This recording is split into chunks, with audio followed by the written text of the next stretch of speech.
Assalamualaikum warahmatullahi wabarakatuh.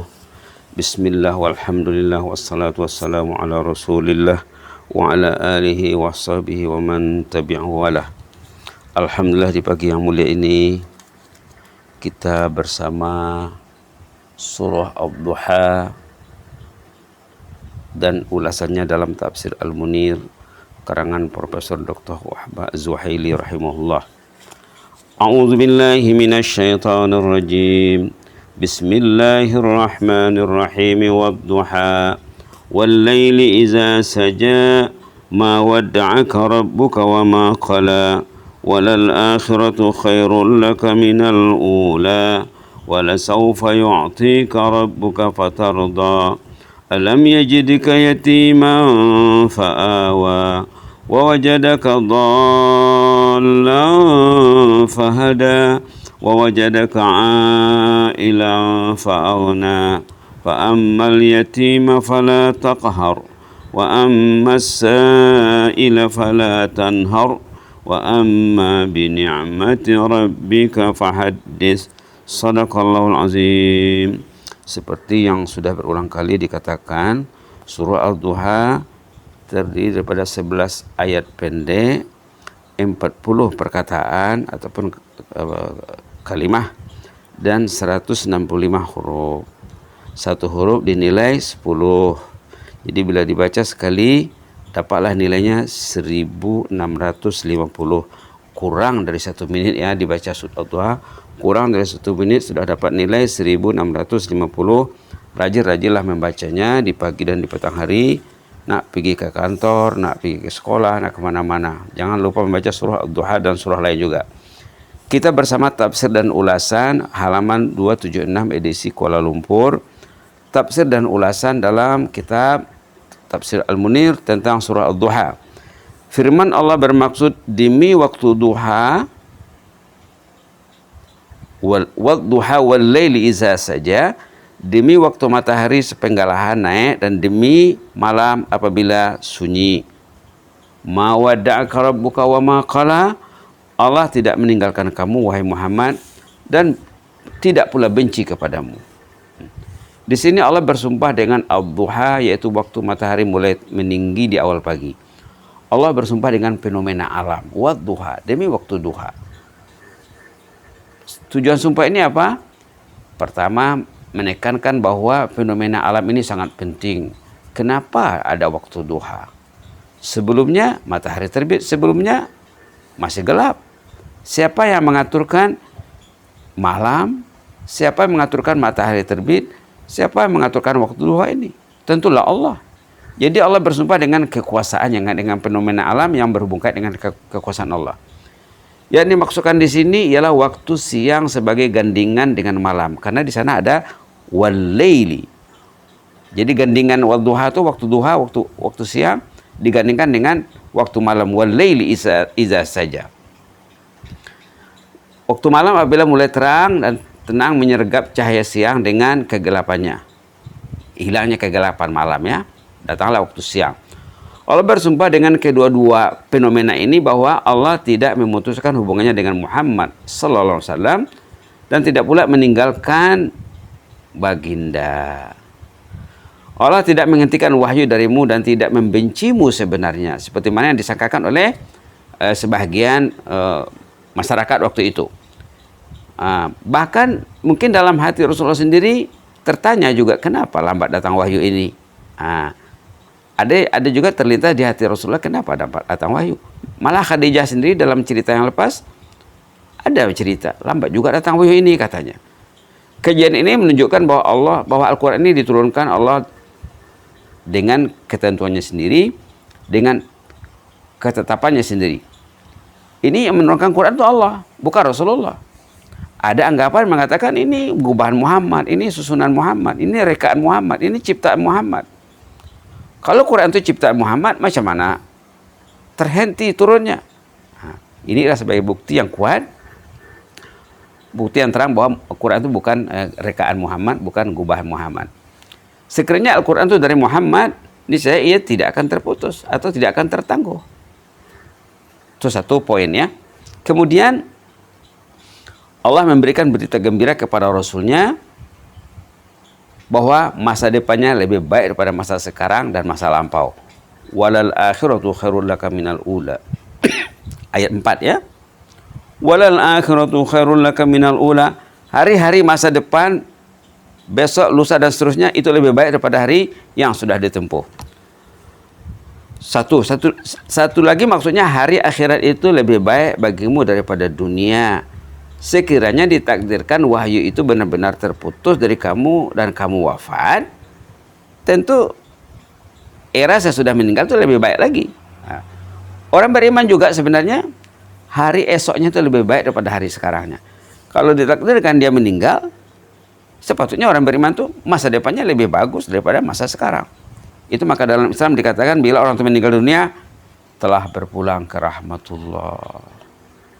Bahasa Arabnya intaqala ila rahmatillah, telah berpulang ke rahmat Allah. Meninggal dunia itu artinya berpindah era, berpindah alam kepada alam yang lebih baik.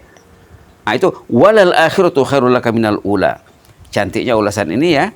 Demikian juga masa hadapanmu lebih baik daripada masa silammu. Hari demi hari kamu akan bertambah mulia dan kedudukanmu semakin tinggi. Oleh itu jangan kamu menyangka bahwa Allah meninggalkan dan membencimu. Bahkan setiap hari derajat dan kedudukanmu diangkat Allah. Sesungguhnya kemuliaan di dunia ini amat kecil dibandingkan dengan kemuliaan di akhirat. Wahai Muhammad SAW. Pada suatu ketika Rasulullah pernah katanya pernah istirahat. Dalam hadis riwayat Imam Ahmad, Tirmizi dan Ibnu Majah katanya di sini apa? Ittaja'a Rasulullah SAW ala hasir fa'athara fi jambi falamma istayqaz ja'altu amsah jambah wa qultu ya Rasulullah ala adhantana hatta nabsut laka ala al-hasir syai'a faqala Rasulullah SAW ma li walid dunya innama misli wa mislu dunya karakib zalla tahta syajarah karakibin zalla tahta syajarah thumma rah wa tarakaha. Ini cantik sekali ya. Ini hadis mendidik kita untuk bersifat sederhana dan zuhud dalam keduniaan. Rasulullah pernah berbaring di atas tikar jerami.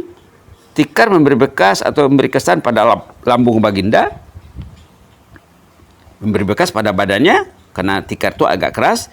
Ketika baginda terbangun, saya, kata Abdullah bin Mas'ud yang menceritakan hadis ini, sahabat yang terdekat kepada baginda, lalu mengusap lambung tersebut yang berbekas dengan tikar tadi, diusap oleh Abdullah bin Mas'ud, disapu-sapunya, seraya berkata mencadangkan, apa katanya, izinkanlah kami membentangkan sesuatu di atas tikar ini, sesuatu yang lunak, yang lembut, supaya nanti badan tidak berbekas waktu berbaring.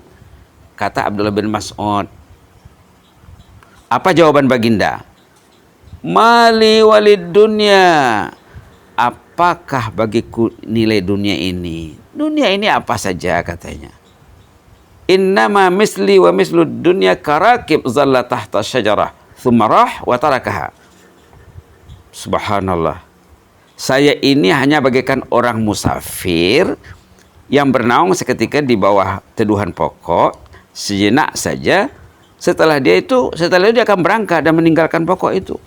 Hidup di dunia ini jangan berlengah-lengah, jangan ingin berlama-lama katanya. Seperti kita musafir katanya, singgah di bawah pokok sekejap kemudian pergi. Itulah dunia ini. Teringat cerita Nabi Nuh ya, Nabi Nuh alaihissalam yang hidupnya lebih 1000 tahun ya. Nabi Nuh, Nabi yang hidupnya lebih 1000 tahun. Pernah ditanya, wahai Nabi Nuh alaihissalam, macam mana pendapat Nabi Nuh hidup di dunia ini? Nabi yang paling lama usianya. Katanya apa? Dunia ini bagi saya katanya ibarat saya masuk satu tempat, rumah atau bilik, kamar. Rumah lah. Masuk kamar, masuk rumah. Rumah itu ada 2 pintu, pintu depan dan pintu belakang. Saya masuk dari depan ke keluar belakang. Masuk dari pintu depan, keluar ke pintu belakang. Itulah dunia ini katanya. Subhanallah, subhanallah.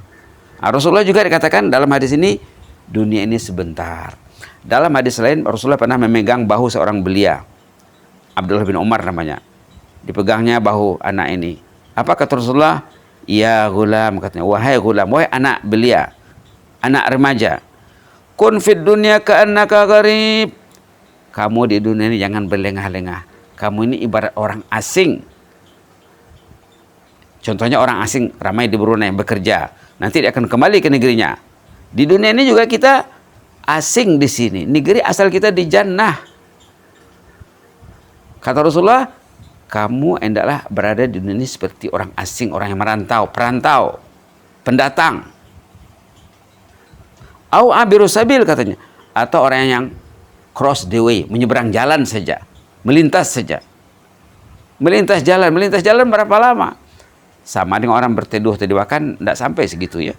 Itu kata baginda kepada Abdullah bin Umar, membujuk beliau jangan terintang di dunia dengan benda-benda yang melengahkan, melalaikan.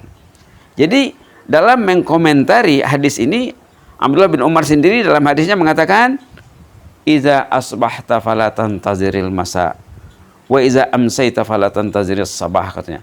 Kalau kamu berada di pagi hari, jangan sangka usiamu akan sampai ke sorenya, ke petang harinya. Kalau kamu berada di petang hari, jangan duga kamu akan menghirup udara lagi besok pagi. Ingatlah, kematian itu boleh datang bila saja, katanya.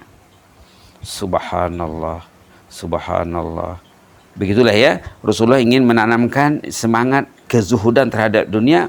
Katanya, kata sahabat, kami bentanglah sedikit kain di atas tikar ini supaya baginda selesai tidur. Tak usahlah, katanya. Tak usahlah, biarlah sederhana saja. Dunia ini tempat singgah sekejap, bukan untuk berlama-lama di sini.